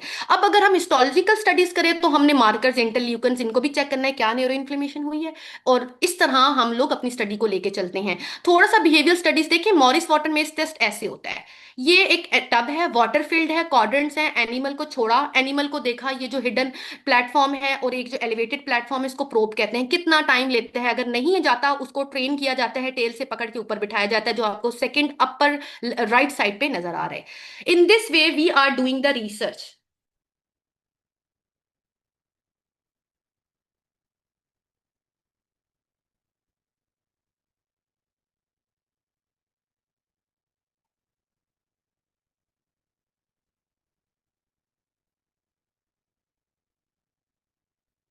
So after that हम we should take care of that animal. Obviously water से उसको हमने बाहर निकाला है, we should dry it using the dryer. तो इस तरह हम क्या करते हैं कि एक्सपेरिमेंटेशन बिहेवियर की कराते हैं। These experimentation even behaviour test took time, but these are very very important for inducing the diseases and for the mitigation and their intervention patterns, ठीक है। Now this is the बच्चों एक बात याद रखें, एक्सपेरिमेंटल लेआउट या experimentation के दौरान दो चीजें होती हैं। एक होती है wet lab techniques, wet lab, और एक होती है ड्राई लैब। वेट लैब का मतलब होता है कि हमने लैब में इंडक्शन से लेकर, बल्कि एनिमल ग्रुपिंग से लेकर, बल्कि एनिमल परचेजिंग फ्रॉम एनआईएच से लेकर ग्रुपिंग, फिर इंडक्शन, फिर ट्रीटमेंट, बिहेवियरल पैरामीटर्स, फिर हमने histological markers through different techniques, PCR, western blotting, ELISA, antioxidant, ऐसे डिफरेंट करने के बाद हम उसको इंटरप्रिटेशन करते हैं वैल्यूज की, डाटा की, किसके थ्रू, सॉफ्टवेयर के थ्रू, लैपटॉप सिस्टम्स यूज करके, उसको कहते हैं ड्राई लैब। ड्राई लैब के लिए हम डिफरेंट सॉफ्टवेयर यूज करते हैं। इस तरह हम डिफरेंट ग्रुपिंग करते हैं, डिफरेंट वैल्यूज पकड़ते हैं, different software, different stats, one way ANOVA, two way ANOVA, t test, G test use करते हुए, pair t test, unpair t test, इन चीजों को डिटरमाइन करते हुए, डिपेंडिंग अपॉन द कैलकुलेटेड और कंप्यूटेड रिजल्ट्स, हम क्या करते हैं, अपने रिजल्ट्स और अपने लास्ट पैरामीटर को डिटरमाइन कर रहे होते हैं, वैल्यूज को मेजर कर रहे होते हैं। इस तरह पता चलता है। फॉर एग्जांपल, अगर आप इस ग्राफ में देखें बच्चों, percentage time in target quadrant, target quadrant वो क्वाड्रेंट था जब माइस क्या किया, माइस ने अपने प्रोब को पकड़ लिया कम टाइम में। अब आपको मैं बताती हूँ कैसे पता चलेगा। स्टूडेंट्स, अगर आप एक्स एक्सिस पे देखें, these are the 5 groups: normal saline, ethanol induce, और फिर Q1, Q2 and R। R is the control standard compound donepezil, ठीक है। और जो Q1, Q2 टेस्ट कंपाउंड्स हैं इंडक्शन के बाद, एथेनॉल वाला डिजीज ग्रुप है, एथेनॉल ने न्यूरो इन्फ्लेमेशन कराई, अल्जाइमर इन डिजीज कराई, मेमोरी इंपेयरमेंट के। नॉर्मल सेलाइन मतलब कंट्रोल, जिसको सिर्फ नॉर्मल सेलाइन पिलाया है, ठीक है, मतलब आईपी दिया है। अब बच्चों आपने देखना है कि सबसे लोअर पीक किसकी है स्टूडेंट्स, सेकेंड ग्रुप की, एथेनॉल 50 की, 50% एथेनॉल की डाइल्यूशन दी है। कहने का मतलब time, percentage time target quadrant में किस ग्रुप ने कम गुजारा है, डिजीज वाले ने। क्यों कम गुजारा है? क्योंकि उसकी ट्रेनिंग तो सबकी की थी, लेकिन अब उसको याद नहीं था कि मैंने टारगेट क्वाड्रेंट पे तक पहुंचना कैसे है। जब वो पहुंचेगा नहीं तो वो कम टाइम ही गुजारेगा, अगर वो पहुंच भी गया है तो वो वहां से दोबारा मूव करेगा सेकंड, थर्ड, फर्स्ट क्वाड्रेंट में। तो इसका मतलब अब उसकी ट्रेनिंग कराई थी कि तुमने टारगेट क्वाड्रेंट के अंदर टाइम स्पेंड करना है। तो जो नॉर्मल होंगे और जो ट्रीटेड होंगे वो टाइम स्पेंड करेंगे ज्यादा in comparison to disease. So in this way हम ग्राफ से शो कर सकते हैं कि हम which group is disease, which group is treated after the induction of memory impairment, and which group is treated after using the standard drug which is the FDA approved to the market available, for example the donepezil, right? तो इस तरह हम करते हैं। अब morphological analysis, अब हम क्या करते हैं, टिश्यूज कैसे डिटरमिन करते हैं। इस तरह हम टिश्यूज लेते हैं स्टूडेंट्स, ये देखें ब्रेन में, ब्रेन पे हम काम कर रहे हैं, ब्रेन ले लिया, कौन सा रीजन, इसमें से भी हम डिटरमिन करते हैं डिफरेंट रीजन्स। मैंने काम किया हुआ है कॉर्टेक्स हिप्पोकैम्पस पे, और काम अब आगे जो मेरा पीएचडी का रिसर्च चल रहा है इंशाल्लाह, इसमें से मैंने सब्सटेंशिया नाइग्रा, ये जो क्या कहते हैं स्ट्राइटम, इन टिश्यूज को भी एक्सट्रैक्ट करना है। इस तरह डिफरेंट ब्रेन के अंदर डिफरेंट रीजन होते हैं, तो इन ब्रेन डिफरेंट चीजों को मेजर करना, क्या कहते हैं, न्यूक्लियस एक्किम्बेंस के रीजन को डिटरमिन करना। तो डिफरेंट रीजन्स के डिफरेंट न्यूरॉन्स होते हैं, डिफरेंट न्यूरोट्रांसमीटर्स होते हैं, different serum levels depending upon the type of neurotransmitters. कहने का मतलब जो डिजीज इंड्यूस कराएंगे तो रेलेवेंट मार्कर्स को डिटरमिन करने के लिए हम टिश्यू के ऊपर भी काम करेंगे, टिश्यू का सुपरनेटेंट, ये सीरम ले लेंगे ब्लड के थ्रू। तो इस तरह हम उनकी एनालिसिस करते हैं। बिहेवियल तो बिल्कुल प्रिलिमिनरी स्टेज होती है, हमने मॉलिक्यूलर लेवल तक काम करना होता है, तब तो जाके पता चलता है क्या इन्फ्लेमेशन हुई है, क्या मेरा न्यूरॉन डीजेनरेट हुआ था। जब डीजेनरेट स्ट्रक्चरल उसकी इंटेग्रिटी लॉस हुई है तभी तो इन्फ्लेमेशन होगी, इन्फ्लेमेटरी मार्कर्स रिलीज होंगे। और इन्फ्लेमेटरी मार्कर्स कौन कौन से, वही इंटरल्यूकिन, कॉक्स और सब कुछ। स्टूडेंट्स इस तरह के टिश्यूज के रिजल्ट आते हैं। अब स्टूडेंट्स आप ये देखें कि ये क्या है, हिप्पोकैम्पस कॉर्टेक्स है। अब इनकी एनालिसिस भी ग्राफ के थ्रू कर रहे हैं, ग्राफ पे प्रिज्म सॉफ्टवेयर यूज करते हैं, और भी सॉफ्टवेयर यूज होते हैं, डिफरेंट डिफरेंट सॉफ्टवेयर यूज होते हैं। मैंने जिस पे अभी रिसेंटली काम किया था वो ग्राफ पे प्रिज्म पे किया था, एक जगह और भी काम किया था, लेकिन ये मेरा एमफिल का डाटा है जो पब्लिश्ड ऑलरेडी। तो स्टूडेंट्स, डीजी रीजन कौन सा है, डीजी रीजन हिप्पोकैम्पस को, उसको डेंटेट गायरस रीजन कहते हैं, कॉर्टेक्स, सेरिब्रल कॉर्टेक्स। तो इन डिटेल, अब इस रीजन को क्यों लिया स्टूडेंट्स, मेमोरी इंपेयरमेंट, तो मेमोरी कहाँ पे स्टोर होती है, हिप्पोकैम्पस के अंदर, इनकोड कहाँ होती है, हिप्पोकैम्पस के अंदर। So in this way region brain का स्पेसिफिक है डिफरेंट डिजीजेस के लिए, हर इंड्यूसर डिजीज कॉजिंग के लिए स्पेसिफिक है। ट्रीटमेंट तो डेफिनेटली अल्टीमेटली कॉन्सिक्वेंटली क्या होगा, वो होगा स्पेसिफिक होगा, स्पेसिफिसिटी शो करेगा। अब ये हमें बातें पता कहाँ से चलती हैं, लिटरेचर सर्वे करके, किस तरह, जो ऑलरेडी पब्लिश्ड आर्टिकल्स हैं, ठीक। ऐसे सब कुछ पता चलता है। और ट्रेनिंग हम करते हैं दो तरह की, इम्यूनोहिस्टोकेमिस्ट्री भी करते हैं, नेजल भी करते हैं, एचएनई भी करते हैं। मैंने ये दो की थी एमफिल में, जो मैंने आपको पोर्ट्रे करती हैं, ठीक है।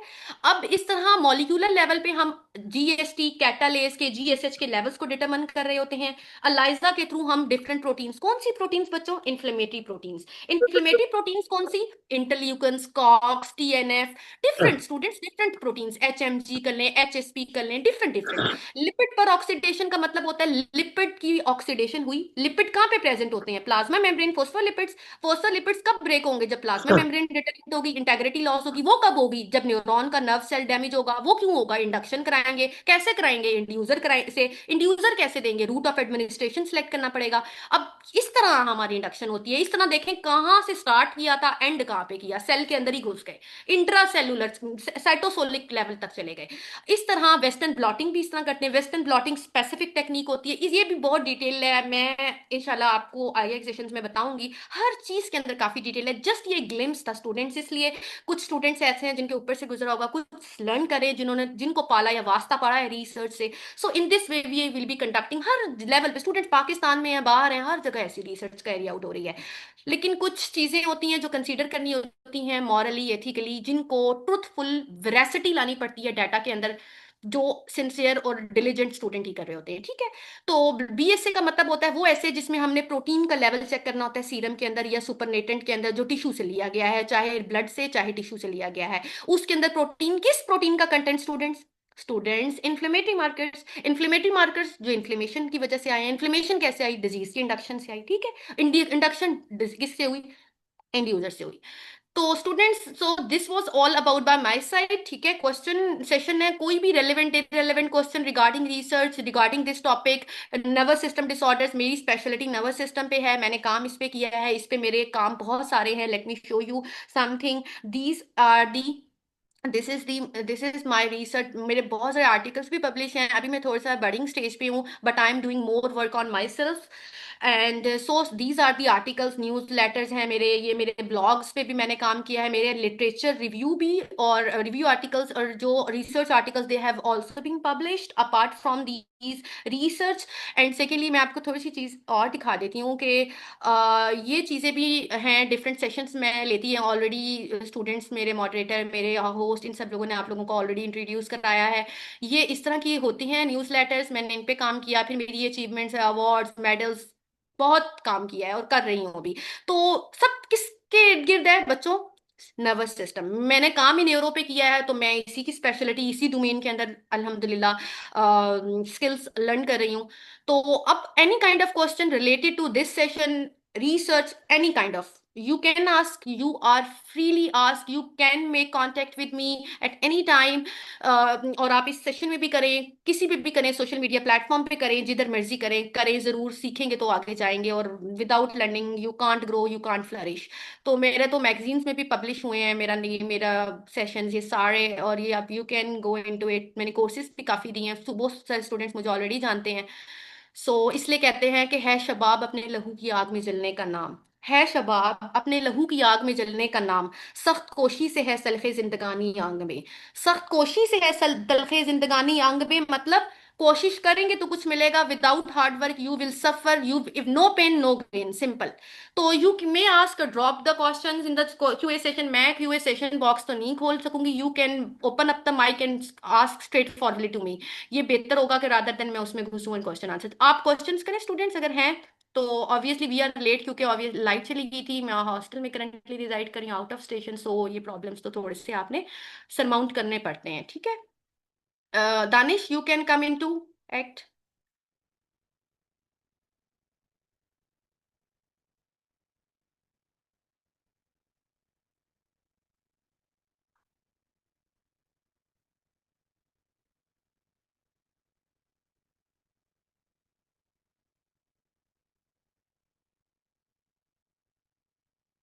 स्टूडेंट्स माइक ओपन करें और please come. Zahra, you can ask if you are there. Students के क्वेश्चन या तो मेरे तक पहुंचा दें, या स्टूडेंट्स को डायरेक्ट अलाउ करें कि वो माइक ओपन करें and they can throw up the questions to me and I will be able to answer, inshallah.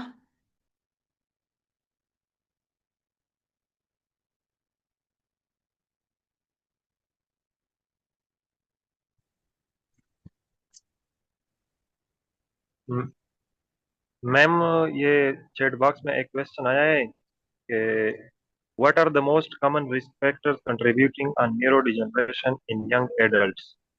Danish, आप थोड़ा सा लाउड बोलेंगे, मुझे ना वॉइस का थोड़ा सा इशू आ रहा है, मैंने आपका सवाल नहीं सुन सकी, बस ये पता चल रहा है यू आर स्पीकिंग। जरा बोलिएगा, रिपीट कर मैम दें। मैम चैट बॉक्स में एक क्वेश्चन आया है कि व्हाट आर जी द जी। Most common risk factors contributing to neurodegeneration in young adults. Okay okay fine. Students, जिसने भी सवाल किया है, अच्छी बात है, आई अप्रिशिएट इट। बच्चों, रिस्क फैक्टर्स क्या होता है? रिस्क फैक्टर्स का मतलब होता है कौन से ऐसे एजेंट्स हैं या कौन सी ऐसे कॉजेज हैं या कौन से फैक्टर्स हैं जो कॉज करते हैं डिजीज, जिनकी वजह से खदशा होता है, प्रोबेबिलिटी होती है induction of diseases. For example मैं आपको बताती हूँ। अब मैं क्या करती हूँ, फॉर एग्जाम्पल एंजाइना पेक्टोरस का है, फॉर एग्जाम्पल इसको भी छोड़े, मैं नर्वस सिस्टम की बात करती हूँ, एल्जाइमर डिजीज है। ठीक है, बल्कि डायबिटिक न्यूरोपैथी की बात करते हैं। डायबिटीज कैसे होती है स्टूडेंट्स?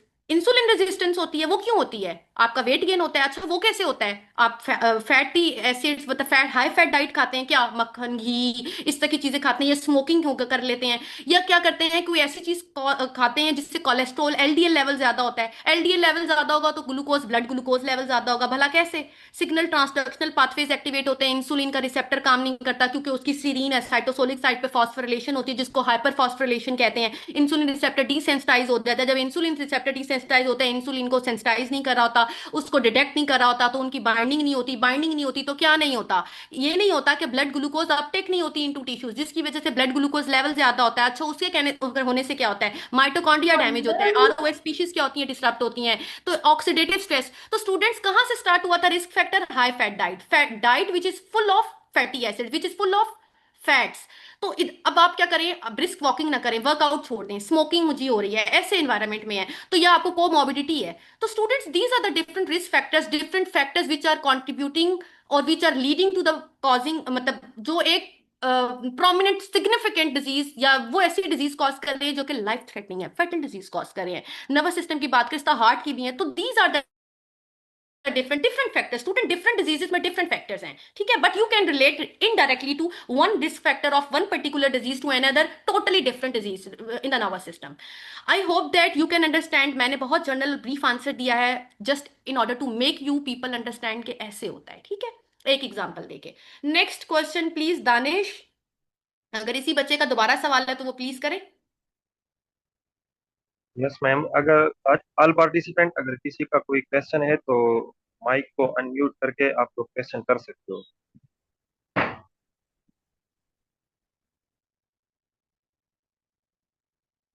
मैम, जैसे आपने ये डायबिटीज मेलाइटस का बताया, तो हम लोग ये कह सकते हैं कि हमारी जो लाइफस्टाइल है और जो हमारी डाइट है उसकी वजह से हम्म। ये डिजीजेस, न्यूरो डिजेनरेटिव डिजीजेस अकर हो रही हैं। बिल्कुल, लाइफस्टाइल की वजह से भी हो रही हैं। बिल्कुल लाइफस्टाइल मॉडल, तभी तो हम ना, एक बात सुने, हम जब फार्माकोलॉजी पढ़ते हैं ना स्टूडेंट्स, चाहे वो न्यूरो फार्माकोलॉजी पढ़े हैं या कार्डियो वाली पढ़े हैं, जो भी स्टूडेंट्स याद ये रख लें कि जब भी हमने ना डिजीज को मिटिगेट करना है ना, तो हम पहला क्या फैक्टर लेते हैं? Lifestyle modifications. कहने का मतलब, जिसको हम हेडिंग देते हैं पेपर में, नॉन फार्माकोलॉजिकल ट्रीटमेंट। मतलब मेडिसिन लेने से पहले जो हम जो कुछ कर सकते हैं ना, कोशिश करके देख लेते हैं। नहीं होता तो मेडिसिन की जरूरत, मेडिसिन को खाने लग जाते हैं। तो कहने का मतलब, हमारा लाइफस्टाइल ही है जो हमें बीमारियों की तरफ लेके जा रहा है। एक एडिशनल फैक्टर है जो कि हमारे कंट्रोल में नहीं होता, वो जेनेटिक होता है। एक और एडिशनल फैक्टर है जो हमारे कंट्रोल में नहीं होता स्टूडेंट। जेनेटिक के अलावा क्या होता है, मतलब हेरिडिटरी है ना, तो हेरिडिटरी के अलावा एज होता है। जिस तरह आप एजड होते जाते हैं, तो अब इस एजिंग फैक्टर की वजह से भी आपको मेमोरी प्रॉब्लम्स होते हैं। लेकिन स्टूडेंट्स, अब एजिंग के साथ अगर आप अपने डाइट को बहुत तगड़ा रखते हैं, बड़ा अच्छा रखते हैं डाइट को, तो there are very less chances. अब फॉर एग्जांपल, अगर आपके forefathers maternal paternal side पे हैं, they have a very good memory. The reason is that the reason is that the reason is that कि आप क्या करते हैं कि अपनी डाइट को फुलसम रखते हैं, रिच इन इंग्रेडिएंट्स और द न्यूट्रिएंट्स रखते हैं, मिनरल्स वाइटामिन रखते हैं। तो यस, यू आर वेरी और होगा कहाँ से डाइट, लाइफस्टाइल चेंजेस की पता। वजह से, उनकी वजह से भी क्या करते हैं, ये diseases they are predispose to such kind of neurological disorders, ठीक है स्टूडेंट्स। अब दानिश, एक नेक्स्ट नेक्स्ट क्वेश्चन कर लें। मैम नेक्स्ट क्वेश्चन है कि how to do better treat for neurodegeneration on clinical. क्या दानिश, जरा रिपीट कीजिएगा। how to do better treat for neurodegeneration on clinical. How to induce neurodegeneration at the clinical in the clinical trials, मतलब आप क्या कह रहे हैं कि मतलब मैम मुझे ये समझ नहीं आया। चैट बॉक्स आगे चैट वॉइस बॉक्स आपकी में प्लीज किसी कट। ने मैसेज जी जी किया है। बोले। मैम चैट बॉक्स में किसी ने ये क्वेश्चन बता किया है कि हाउ टू, दानिश आप बोले, मतलब मैं चैट बॉक्स खोल। जी बोले बोले जी मैम, रिपीट करें। कि how to do better treat for neurodegeneration on clinical. अच्छा अच्छा ठीक ठीक, मतलब आपका सवाल है मतलब how to better treat better treatment neurodegenerative for neuro. Disease. हाँ yes ma'am. Okay okay okay, इसका मतलब सही सुना है मैंने। अच्छा स्टूडेंट्स, देखिए अभी जो एनिमल मॉडल्स होते हैं ना स्टूडेंट्स, जो आज का हमारा सेशन था, हमारा सेशन ये था कि हमने प्री क्लिनिकल स्टडीज को डिस्कस करें, एनिमल मॉडल्स को डिस्कस करें लैब स्केल पे, ठीक है। हमने ना क्लिनिकल साइड पे नहीं गए। क्लिनिकल साइड वो होती है जो क्लिनिकल ट्रायल्स की साइड पे होती है, ठीक है। क्लिनिकल ट्रायल्स की कौन सी साइड होती है? जो हमने ह्यूमन पे स्टडीज करनी होती है। डिफरेंट क्लिनिकल होते हैं, एफडीए अप्रूव्ड होती है, मार्केट मतलब डिफरेंट फार्मेसीज पे होती है, मेडिकल स्टोर्स पे मेडिसिन आती है और फिर पेशेंट वहां से परचेज करते हैं depending on the basis of prescription, ठीक है। तो अब आप अगर क्लिनिकल केसेस में देखते हैं, तब भी हम ड्रग जब एक्सपेरिमेंटेशन कर रहे होते हैं तो वही मार्केट अवेलेबल ड्रग ले रहे होते हैं, जिससे मैंने डोनीपैजल ली थी, ठीक है। तो अब मैंने डोनीपैजल ली थी, तो वो क्या ली थी? ये कौन सी ड्रग? डोनीपैजल एल्कोलिनेस्टेरेज इनहिबिटर, जो मेरे मेमोरी इंपेयरमेंट को रिड्यूस करी थी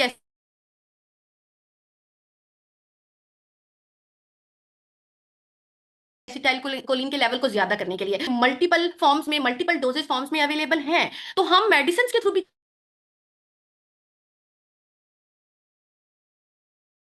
एनिमल मॉडल लगाया था अपनी टेस्ट ड्रग को चेक करने के लिए। उसके बाद मैंने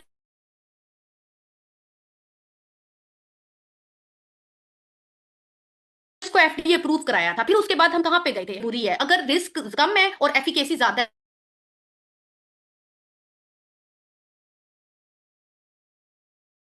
अथॉरिटीज उसको पास करके अगली स्टेज पे लेके जाती हैं और आखिर में जाके ह्यूमन पे करते हैं।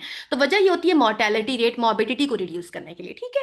तो हम क्लिनिकल स्टेजेस पे एडमिनिस्ट्रेशन ऑफ स्टैंडर्ड ड्रग्स को यूज करके, एडमिनिस्टर करके अपनी डिफरेंट डिजीजेस को in case of neurological disorders में डिटेक्ट गए हैं। तो ये जो हम पढ़ रहे हैं वो प्री क्लिनिकल स्टडीज है, ठीक है। पॉसिबल है and the treatment is available, और कुछ ट्रीटमेंट तो अभी इन प्रोसेस भी हैं। तो आई hope that you get it. Danish अगला सवाल करें, टाइम देखें जरा, यस मैम बस या ग्रुप में मैसेज कर दें यहाँ से, क्योंकि टाइम का भी ख्याल रखें, फिर ना लाइट चली जाए। असल में मुझे यही बस एप्रीहेंशन है यस यहाँ पे मैम हॉस्टल के अंदर। एक करें, you have a time. Yes yes. वो है कि लिखा है कि madam I am biotechnology graduate I work on HMPV virus which induces cervical cancer in females on behalf of PhD student hmm of microbiology. My question is hmm. that if we can induce any type of cancer in animals for testing purpose or these are limitations to it. हाँ हाँ हाँ हाँ student, ये जो आपका सवाल है ना, इसका आंसर मैं आपको बड़ा ब्रीफ दूं कि अब जिस तरह आपने पहले वायरस को देखा और सारा कुछ, मेरी एक बात सुने। आपने ना ऐसे नहीं करना कि आप पहले एनिमल स्टडीज पे काम करें या आप अपनी साइड पे काम करें बायोलॉजी, तो आप फौरन उठा के वो चीजें आप एनिमल्स पे डालना शुरू कर देंगे, एनिमल स्टडीज कंडक्ट कराएंगे इस फार्माकोलॉजी के अंदर। No no no students, you have to go through the literature survey. आपने पहले उसका कोई पीछे से बेस तो निकालनी है ना, कि भाई पहले कहीं रिपोर्टेड हुई है क्या, उसकी वजह से कोई इन्फ्लेमेशन, इन्फ्लेमेशन नर्व्स के अंदर या न्यूरॉन्स के अंदर कॉज हो रही है। अच्छा हो रही थी तो लेकिन किस डिजीज की तरफ इशारा था? आई मीन कहीं noted होगा, कहीं दवाई ले रहे होंगे, उनकी ग्रुपिंग के लिए कोई स्टैंडर्ड होगा, कहीं डोज होगी, तो उस बेसिस पे आप उसको इंडक्शन कर सकते हैं। मैंने have witness a few students in the MPhil research here at GCPA, वो ना डिफरेंट कल्चरिंग बैक्टीरिया की कराते हैं। आप वायरस की बात करें ना, अगर मैं डिफरेंट कल्चर्स पे ग्रो करा कर फिर उनका जो वो होता है ना एक्सट्रैक्ट लेके उसकी एनिमल्स की ना स्किन के ऊपर अप्लाई करते हैं, देखते हैं कि लेजन्स कॉज हो रहे हैं या नहीं। या क्या करते हैं कि बैक्टीरिया को ग्रो कराने के बाद ट्रीटमेंट करवाते हैं, तो उस ट्रीटमेंट के थ्रू वो उस एक्सट्रैक्ट को लेकर फिर मेजर करते हैं। तो उस तरह उनकी सिवेरिटी लेजन्स देख के, उनकी मतलब विजुअल इंस्पेक्शन के बाद फिर टिश्यू लेके इन्फ्लेमेशन चेक करके डिटरमिन करते हैं कि हमारा पहले बैक्टीरिया की वजह से इन्फेक्शन कॉज हुआ था, इन्फ्लेमेशन कॉज हुई थी, फिर अब इन्फ्लेमेशन मेरे ट्रीटमेंट ने कम की है। तो इस तरह वो करते हैं। तो similarly you can do it, but doing after the right after the research. Just आपको मैं क्ल्यू दे रही हूँ। फॉर एग्जाम्पल अगर आप यही बात मुझे पर्सनली बताते तो मैं थोड़ा सा लिटरेचर सर्वे करूंगी, फिर मैं थोड़ा सा उसमें से ना पीछे से बेस बनाऊंगी और फिर मैं अपनी जाके एक्सपेरिमेंट करूंगी। हैजर्डली नहीं कि भाई मैंने उधर काम किया था तो अब करो। रही तो थी लेकिन अब इधर भी घुसा दूं, नहीं नहीं, वो तो हिट एंड ट्रायल होता है, लेकिन हिट एंड लिटरेचर रिव्यू के बाद ही होता है, ठीक है स्टूडेंट्स, ऐसे होता है। मतलब आपको मैं ये नहीं कह सकती हाँ आप कर सकते हैं, ये तो बहुत ही एक मतलब ना अनसेफ आंसर होगा और बड़ा अनरिलायबल आंसर होगा कि मैं कहूँगी यस करा सकते हैं, ठीक है। आप लिटरेचर सर्वे करेंगे तो आप ये पॉसिबिलिटी है, मैंने आपको साथ एक एग्जाम्पल भी कोरोबरेट ये वैलिडेट कर दी है, ठीक है। नेक्स्ट क्वेश्चन कर ले या यही स्टूडेंट दोबारा कर ले इफ ही और she is not getting my answer. Thank you ma'am, बस और कोई क्वेश्चन तो नहीं है फिलहाल। ठीक है, ठीक है, चले। ओके। अच्छा, इकबाल सेज, उकाबी रूह जब बेदार होती है जवानों में, उकाबी रूह जब बेदार होती है जवानों में, नजर आती है इनको अपनी मंजिल आसमानों में।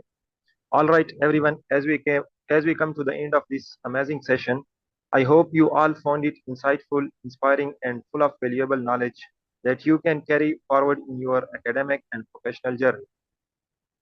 On behalf of the entire team, I would like to express our heartfelt gratitude to our speaker for sharing such valuable insights, knowledge, and experience with us today. Your time and contribution truly means a lot, and we are genuinely thankful for such an enlightening session. And a big thanks to all the participants as well for your active presence, engagement, and energy throughout the session. Your participation is what makes sessions like these truly successful and impactful. If you found this session helpful, don't forget to share your feedback and stay connected with us for more upcoming webinars and opportunities. Once again, thank you everyone for joining us today. Take care, stay connected, stay motivated, and keep learning. Allah Hafiz.